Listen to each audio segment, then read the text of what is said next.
I'm going to go personal with this one. I don't know if your kids watch or if you watched growing up, but SpongeBob was my Oh, I favorite. totally missed SpongeBob.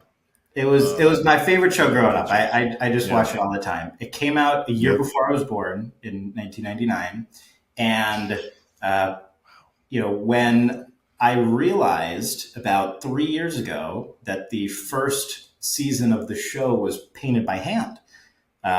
This was like the end of Wow. It was an era. hand painted animation. The Simpsons were done by hand. The beginning of Family Guy was done by hand.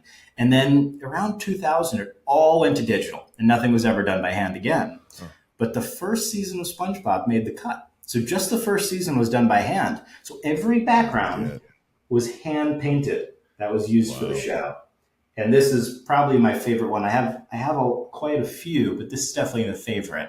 It's from an episode called Sleepy Time.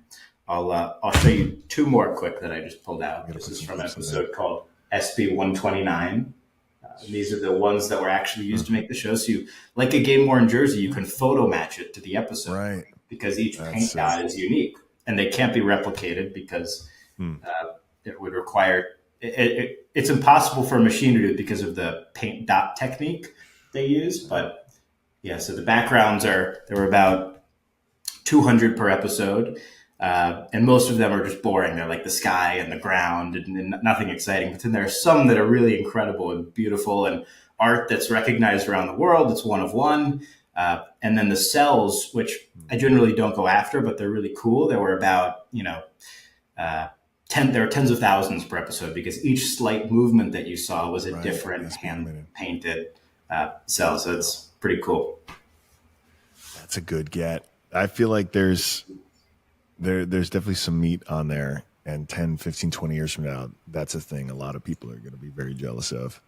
Well, that's the idea for sure, but it's always got to be both. You got to love it, Sure, but it has to make a little bit of sense, and that's the little bit of sense to justify, paying some of the amounts that I have.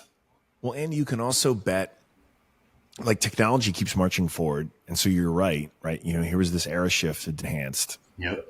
Animation. And so even the type of animation that will be the norm in 10 or 20 years is going to look and feel so different from hand painted, right? It will seem even more sort of historic, right? To have something like that, that's not just from iconic IP, but also from a time when the technology like that was cutting edge. And that's dope.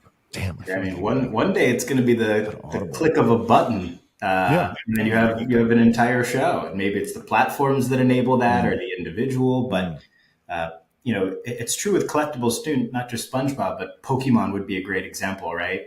Where the kids that grew up playing it or collecting in the early 2000s, the late 1990s. Once some of them, still pretty young, have hit their, financial means, their peak career earnings, they start to go back and buy that stuff. And that was true with Disney art. There's, I don't know if you've heard of Studio Ghibli, which made like Totoro and Spirited Away. Just win another Oscar? Yeah, Miyazaki. For The Boy and the Heron? Yeah, they don't lose. But those hand-painted backgrounds from Totoro, anything with Totoro in it is like $50,000 or $100,000 because that demographic is hit their peak and it stayed iconic. So it's interesting.